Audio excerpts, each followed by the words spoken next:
isang appointment system ang inilunsad sa kadiwa ng Pangulo Store sa Quezon City.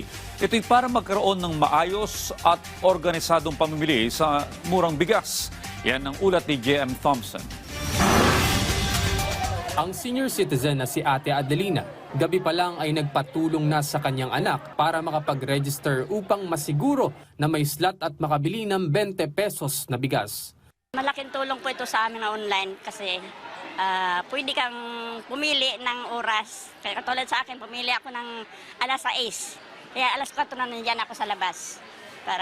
Kasi ang haba-haba ng pila. Kasi katulad na lahat kami naka-online. Yung iba na may milit na mauna kasi naka-online din sila. Sabi ko, nahuli po kayo. Kaya malaking tulong po ito sa amin na itong online. Marami rin sa ating mga kababayan ang maagang pumila upang makabili ng 20 pesos na bigas sa kadiwa sa Bureau of Animal Industry o BAI sa Barangay Vasra, Quezon City. Yan ay sa kabila ng appointment system na kanilang ipinatupad simula kahapon April 6. May hiwalay na pila ang mga nakapag-online register at ang iba na hindi nakapagparehistro. Ayon sa tagapamahala ng kadiwa ng Pangulo Program dito sa Quezon City, priority ang mga nakapag-appointment. Pero sinisiguro naman nila na hanggat may supply, tuloy-tuloy ang kanilang pagbebenta kahit hindi nakapag-register online. Hinihikayat naman ang pamunuan na mag-register na online bago pumunta sa kadiwa dahil layo ng sistemang ito na panatilihin ng maayos at mabilis na pagbili ng bigas ng mga tao. Bago ipatupad ang bagong sistemang ito, gabi pa lang dagsa na ang ating mga kababayan sa kadiwa, Quezon City. Kaya't itong appointment system ang nakitang solusyon upang hindi na pumila ng sobrang aga ang mga tao.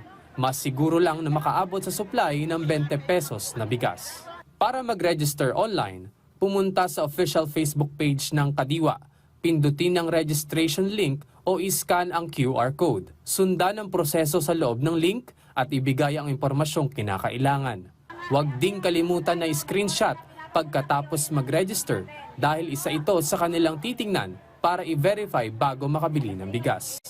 Nagsisimula ang pagbebenta dito ng alas 6 ng umaga hanggang alas 2 ng hapon. Dahil sa patuloy na pagtaas ng presyo ng mga bilihin sa merkado para makabawas sa gasto sa pang-araw-araw, pinipili ng ating mga kababayan na bumili sa kadiwa dahil mas abot kaya ang presyo ng mga produkto, lalo na ang bigas kumpara sa benta sa ordinaryong palengke. Ayon sa huling tala ng Philippine Statistics Authority o PSA, as of March 1, nasa 1.88 million metric tons ng stock ng bigas ang mayroon sa bansa. Ibig sabihin, tumaas ito ng 16.5% sa kaparehong buwan noong nakaraang taon na mayroon lamang 1.61 million metric tons ng stock ng bigas.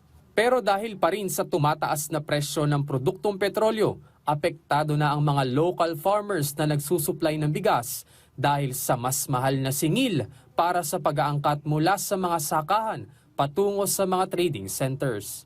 Sinisiguro naman ng pamahalaan na sapat ang supply ng mga pang-araw-araw na pangangailangan ng tao, lalo na ang bigas. Sa kabila ng tuloy-tuloy na pagtaas ng presyo ng produktong petrolyo, dulot pa rin ang kaguluhan sa gitnang silangan. J.M. Thompson para sa Pambansang TV sa Bagong Pilipinas.